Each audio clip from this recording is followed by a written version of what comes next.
it's like to experience all the things that you've experienced? Where I hit the lowest spot of my life. You're either winning or you're learning. I mean, you're always going to have things thrown at you. When you go through them, it makes you stronger. What does leadership mean to you?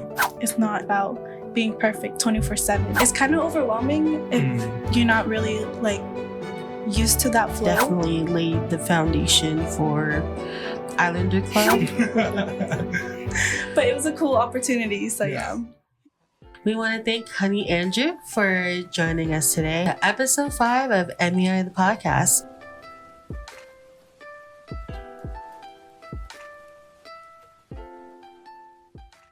Yeller, and welcome to episode 5 of MEI the podcast. We're your hosts, Marcina and Langrine. And I'm Matthew John, project specialist at the Marshallese Educational Initiative, a nonprofit based in Springdale, Arkansas. And today we have with us Harbor graduate Honey Andrew. Honey Andrew recently graduated from Harbor High School's class of 2025, where she served as the president of the Islander Club during the 2024-2025 school year. She helped organize and run various cultural and educational events in this role, often collaborating with the Marshallese Educational Initiative. She successfully balanced school and work. Honey plans to attend college in Taiwan to pursue her dreams and aspirations. How are we doing today, Honey? I'm doing pretty good. Yeah? Well, we're so happy to have you here.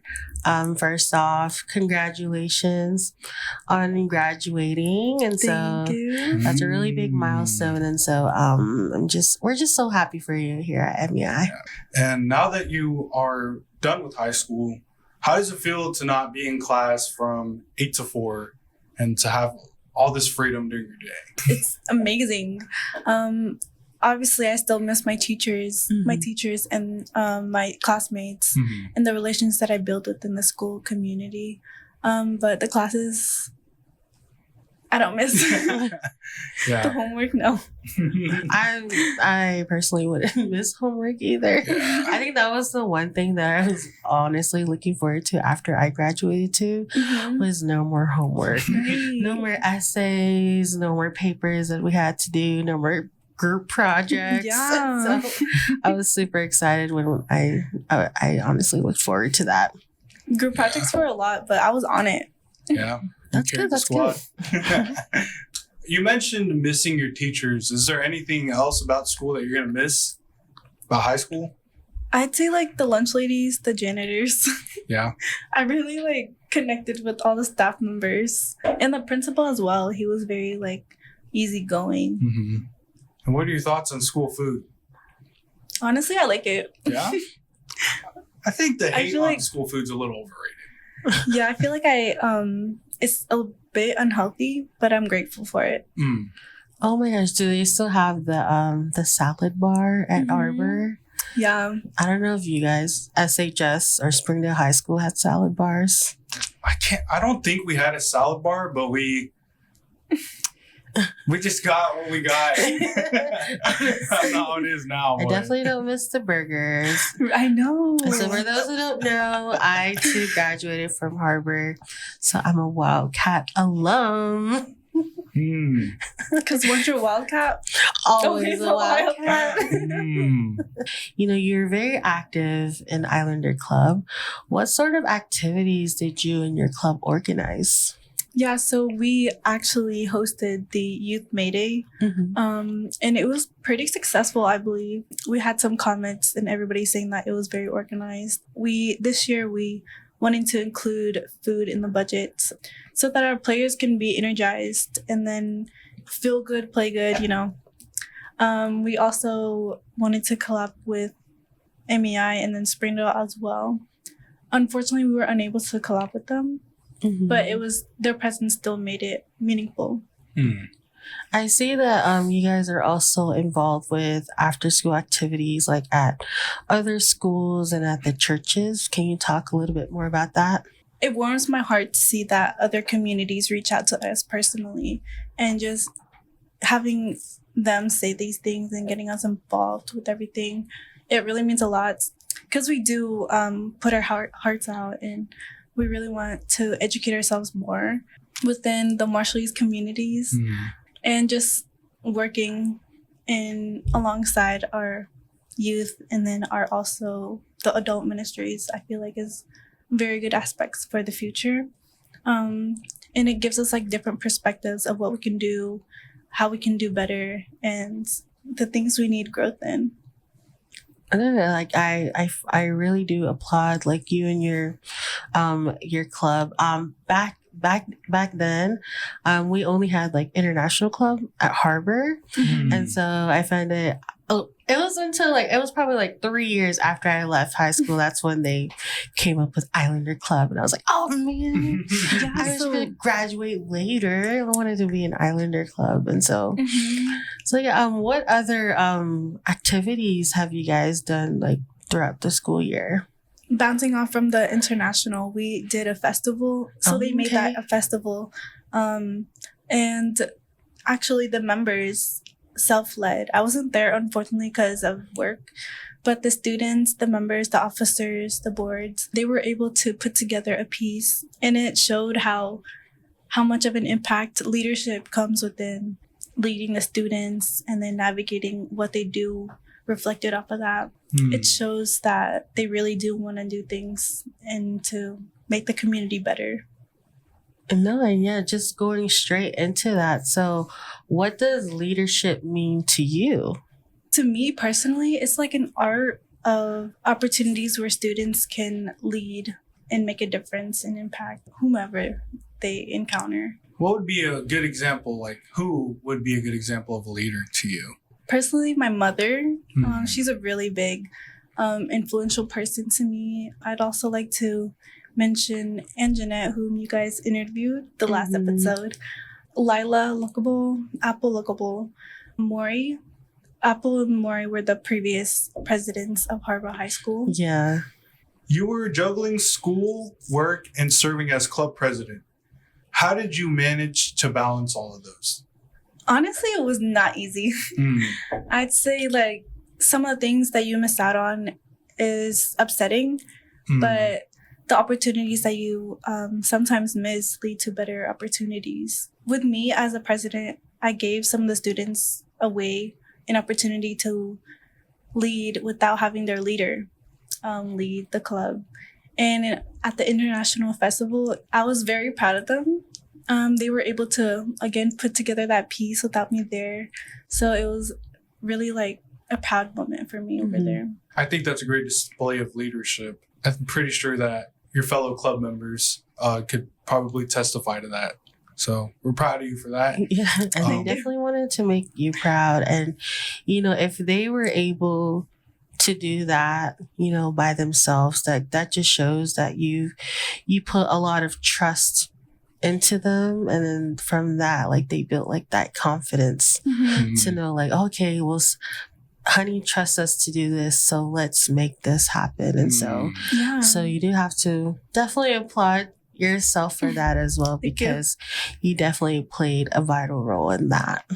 What did a day like balancing all of those things? What did that look like from morning to the end of the day? So I have this big calendar in my room. As you walk in, you look to the right and it's right there. And it's kind of overwhelming if you're not really like used to that flow. My cousins always come in the room. They're like, dang. I live and swear by a calendar too. So yes, it's like that consistency where it's like, do you do this and that at very specific times? Yeah. And that really helps. And like setting reminders, and then just having the community be on time so that your events can go in order the way you plan.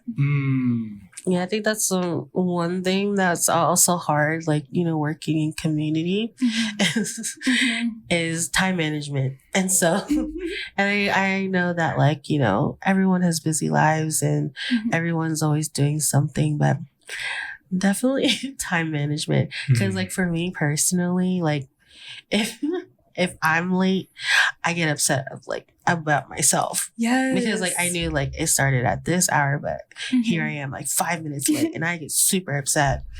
I'm like just holding yourself accountable. Like, and it throws me off my whole game. Like, because I have things planned out already, I'm just like, oh my goodness, I'm behind schedule. Yes. They're like, you don't even have a schedule. I'm like, I made my own schedule. What are you talking about? Like, even at home, I have to-do lists. Like, yeah. Like, I have like a to-do list, my schedule. I was like, oh my goodness, we have to go. We're behind schedule. And he's like, what? Where? Yeah.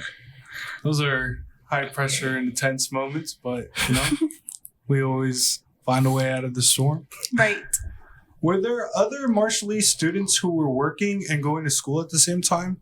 There is a very high number of them, I feel like. I mean, unfortunately, they have to think of paying bills, helping their families. But yes, I feel like there's a high number of students working and balancing schoolwork. Yeah, I see like that's also like a difference from like when I went to school, high school, like 10 years back. Nobody do the math of how old I am. But yeah, 10 years back, we all rode the bus. Like no one was a car rider. If we missed the bus, we missed the bus. Yeah. Because like I was in so many clubs, like I didn't even have time to work. And so I had like that opportunity to like just focus on schoolwork and not having to, worry about home life. And so I was very like fortunate to be able to do that. And I saw that you had like a lot of cores and, so you were part of the Health Occupation Students of America or HOSA. Yes. So what is HOSA and how did it prepare you? HOSA, okay, so like my career in the future, I wanted to be a pediatrician.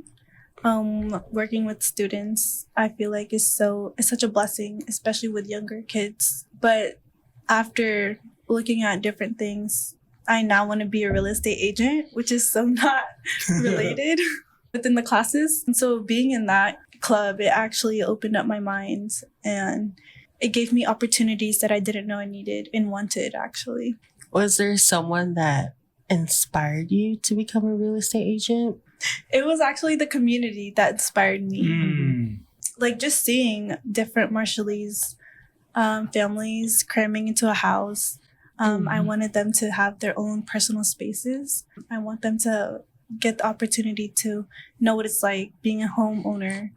Yeah, for sure. And I definitely want to be a homeowner one day.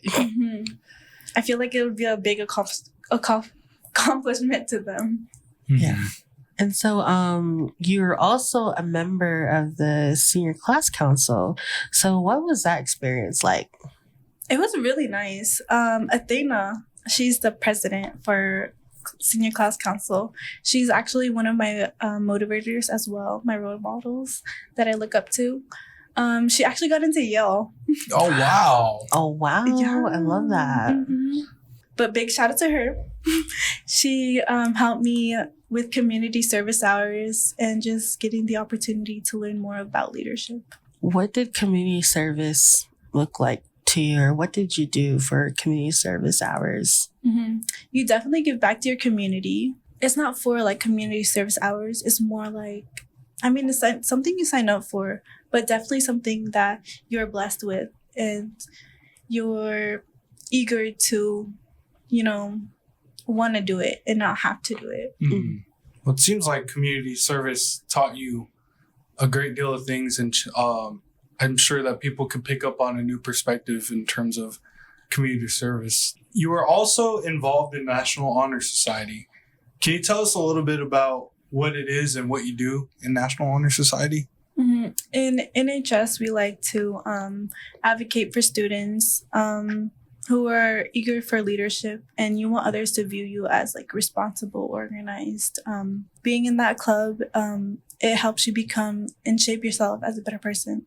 How does one get involved in National Honor Society? So you have to obviously sign up for the club. You have to maintain good grades. Were there any special memories that you had in NHS? I would say picking up trash from the walk because we had like wristbands. Oh no, we had like bracelets, the beads, and it was like colorful ones. So each color bracelet and necklace, it represented which kind of medical problem the person had. So it was like showcasing in a memorable event for them. That sounds like a very special kind of experience that you get to have in high school, and I'm glad you got to experience that. Speaking of special experiences, were there any sports that you were involved in high school? Yeah, so I was involved in basketball and soccer. Outside of school, I really like to do softball. I guess I just like being active. Yeah. So basketball, I had played basketball for like 13 years. And then there was a point in 12th grade where I hit the lowest spot of my life mentally and also physically. There was like so many doubts, and because as a freshman, I had torn ACL. And then leading up to that year, I tore my other one. So I got released, and then like a week after, I tore the other one. As sophomore, it was really hard. It got me closer to God when I tore my ACLs. It also helped shape me better as a person. I guess it kind of humbled me a bit more with basketball, because I was always like, okay, basketball, this, that, this. And then I was not making time for God. And I was just like, oh, okay, you need to make some room for him. Because I was always like, okay, basketball is number one. Like, it's my life. It's who I am. And when people ask me, they're like, who are you? I'm like, I'm a basketball player. I was like, okay. My dad was like, no, you're a child of God. And I was like, you're right. So it definitely helped me open my eyes a bit more and not being center focused with basketball. And then soccer, it was like a rebound for me. Definitely didn't know I'd be back in it. So I was a stopper. But yeah, the girls were really nice, and it made everything so easy to connect with. The chemistry was definitely there. Yeah, I still talk to them. I still talk to all of them, actually. Yeah. Chemistry is super important, especially in a game like soccer, where you gotta understand your teammates' tendencies and gotta understand where they like to go, when they like to go, and how they react to certain situations. Yeah, the timing. Yeah, I think that's something that I really admire that you got to experience in high school. Thank you. I feel like in basketball, going back, I actually had my first panic attack over there during my junior year. And then I was like, okay, that's it for me. Like, I'm done. I had to go through all of these tribulations. And then for me to say that I was done, it was very shocking. It was everything that I thought I expected I wanted to be. I wanted to play in the WNBA, but life changes, gives you better opportunities. Yeah. And that's definitely something that I really appreciated. Not at the moment, but in this moment, I do appreciate it. I wasn't sure like what I was going to do during the ACL recovery time. My coaches would come, the players would come, and I was like my whole career out the drain. And then I now realize that the opportunity for better doors is way better than the door that I wanted to be in. Like, I knew you knew ball, but I know you knew ball like that. So like, it was our youth May Day, I think 2 years ago. You were a sophomore, and I needed a ref. I was like, yo, our refs are not here yet. And I saw you just walking by. Like, I'll do it. I was like, okay. Hey, can you ref this game? And you're like, yeah, sure. I got you. She put on a ref shirt. She got the whistle. She started refing the game. I was like, yo, honey knows ball. They definitely hated me. But it was a cool opportunity. So yeah. I'm glad that you were there at that moment, because I couldn't rep that game at the time. I was like, oof, I gotta run around and do media. Y'all had a lot, so I'm glad I was there to help. So that was a busy year. That was a busy youth May Day. I think we had like over 300 kids all in one area. So we're trying to make sure that everyone was where they were supposed to be. Basketball basically helped shape the decisions that you like here today. And so you went through many trials, tribulations. You went through a physical, mental, and spiritual journey. Yes. Wow. Basically from basketball is what I'm hearing. That's just really, I didn't know that about you. And so thank you for Of course. sharing that and being Got, like, vulnerable. chills. Thank you for being vulnerable in this space and sharing that personal story. So we've spoken about Council General and Jeanette. So in our last episode, we had spoken to CG, who attended college in Taiwan. You plan to move to Taiwan to further your education. And so what are you going to go pursue in college, and why Taiwan? So I want to study at the National Pinton of Science and Technology over there in Taiwan, and obviously take classes so that it can lead up to my license in being real estate.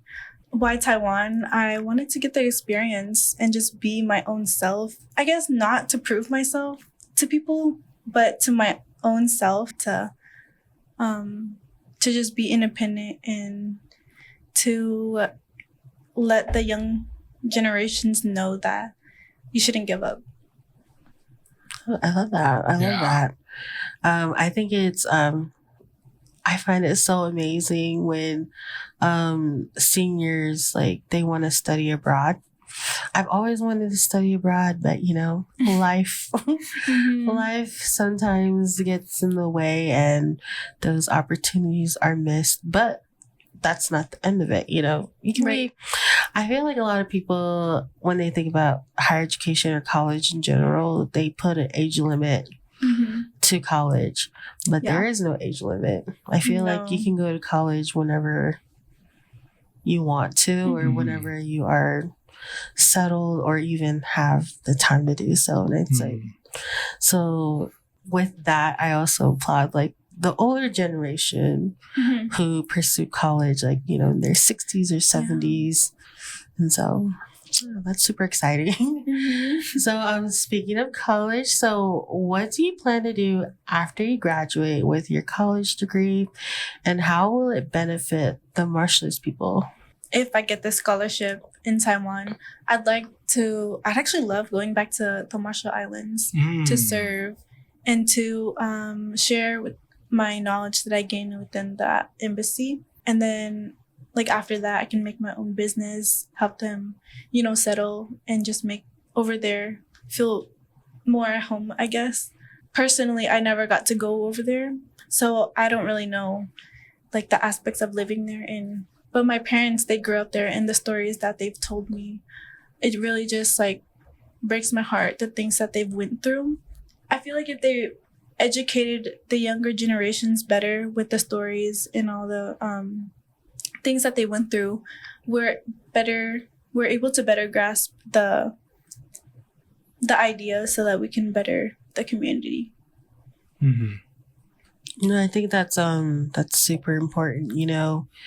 When after graduation, when the youth, going back and implementing what they learned in college into our Marshallese community back home.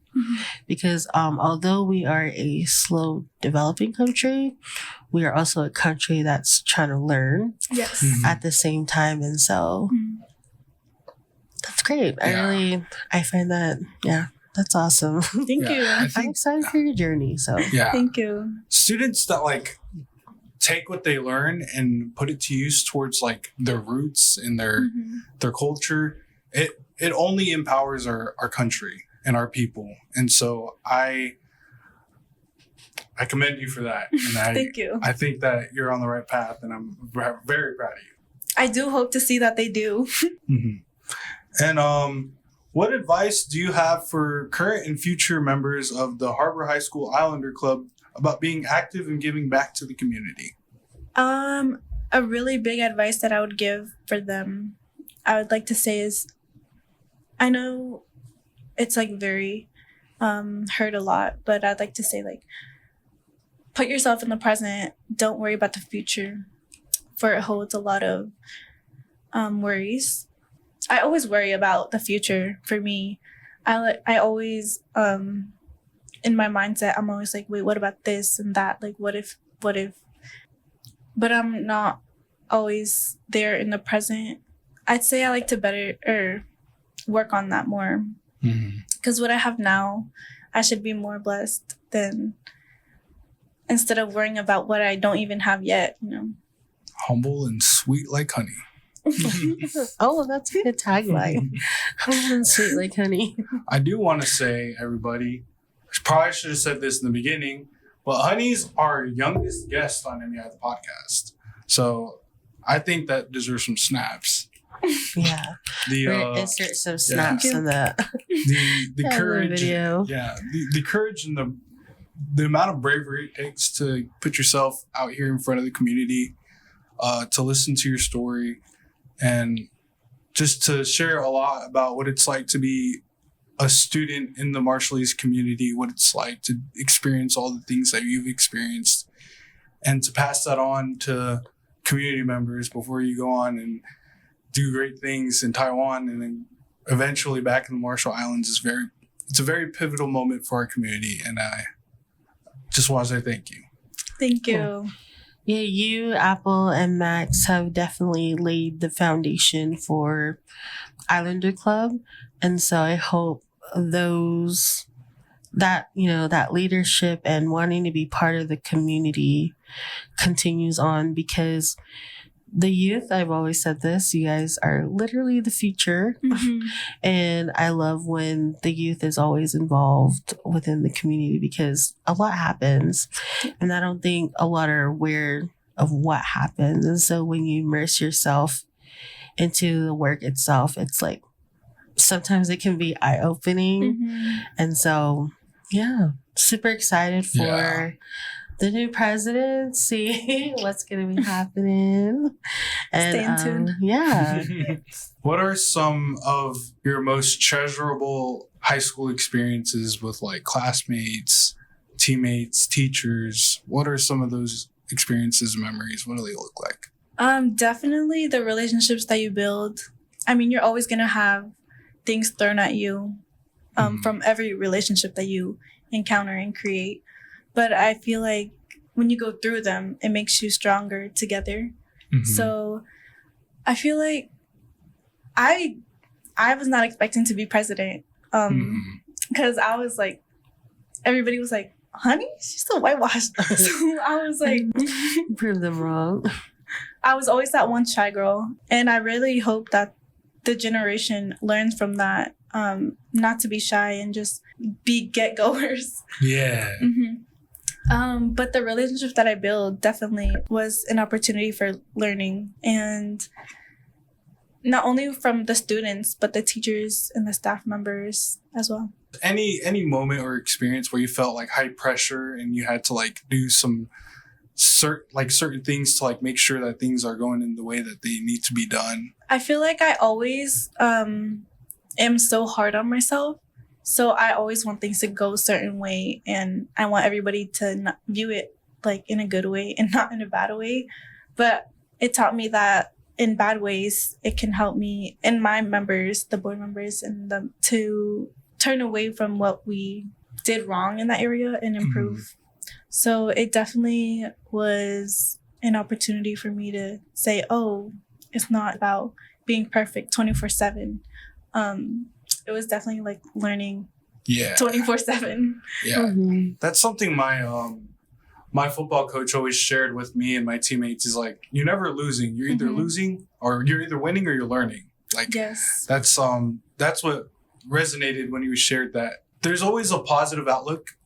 So I just think sometimes people get down and they refuse to look at that because for whatever reason their reasoning is. But I think that the more you try to learn and grow from certain situations that don't go in your favor, the better you'll be than yesterday. Like you'll be constantly getting better than you were a day before that. And that's going to make you a very strong individual. Yes. And big shout out to my sister, Galatia Andrew. She was also a member of basketball team at Harbor High School. She went through a lot of difficult stages in her life. And like, you know how the oldest always provides for the family Mhm. and they have to like set high standards. She definitely set high standards, and it helped me as her sister to follow in and not do better, but to keep that high standard evaluation for the following generations. Mhm. While you were, tackling so many or juggling so many things, what were ways that you were able to decompress? I like in my free time do either meditation or I like to exercise. Working out is just something I like to do, but not all the time because I can get lazy. That's valid. Yeah. Or cleaning. But my mom doesn't think that. Cleaning is so therapeutic for me. I love a clean home. Mm-hmm. Like, he's still looking at me like, Yeah, because he's my roommate, so our house always has to be tidy. I love that. It's like for me, everything has a home. Mm-hmm. And so if something is like not in its spot, Right? I'm like, where's this? And they're like, oh, it's over here. I'm like, put it back. Right. there are mornings where like, or even evenings, like we'll go home and she's like, she doesn't say a word. She just starts pointing. And you just know. And I'm just like doing it. And then it's even worse Why because I got another expose one in me? the room. Like there's another one waiting for me in the room. And she's just like, That's funny. can you grab the broom? I was like, I just got in. Like, dang. So you're Cinderella. You know? Cinderella. I'm like, bro. Like, That's what's funny. I just got off. And music helps me going. Yeah? Like music, I love singing too. Oh, wow. I can't sing. Hey. She's lying. But what, Just like, sing with them. yeah, what kind of music do you listen to? I listen to reggae or like Christian music. Reggae. Yeah, those two. Who's your favorite Christian artist? Yeah. I say CeCe Winans. I love her. Mhm. Or like Lauren Nagel. I love her too. I love her too. Oh my goodness. And who are your favorite reggae artists? Mowley Mhm. or Spawn Breezy. Mm-hmm. Oh, she knows Spawn Breezy. She knows. She knows. She knows. I love that. Who's your favorite reggae artist? Ooh, we going to P&G and we're going with J-Rex. Susu. You I know? love PNG. Yeah. That I don't know, just something about that, like those like I don't know what they're called, but they're like banging like and then everything just goes into flow. Yeah. And they're just their own music. Mhm. It's like so authentic, and I'm like, bruh, I need to do something like that. But Marshallese. Marshallese. Just throw a couple of chants in there. What kind of music do you sing? I do karaoke. Yeah? You be Like karaoke? whenever.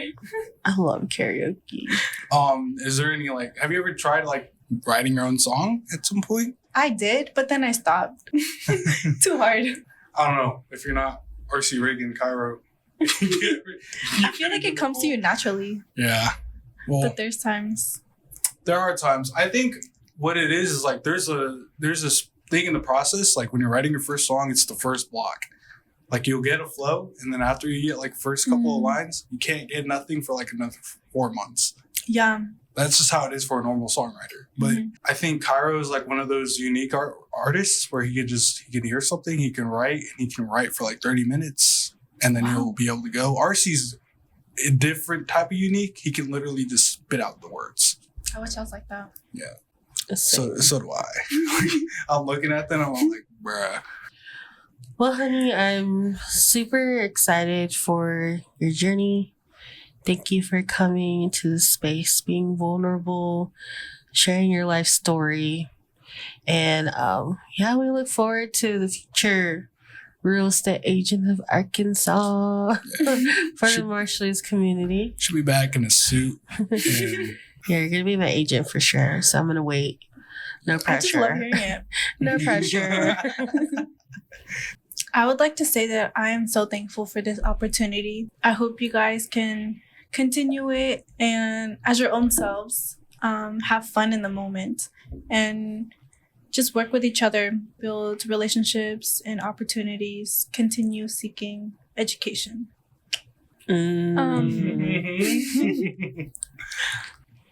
Well, everyone, that concludes our episode for today. Be sure to follow our YouTube channel and Spotify and subscribe to MEI the podcast. We want to thank Honey Andrew for joining us today. We're your hosts, Marcina, Matthew, and as always, we'll catch you next time.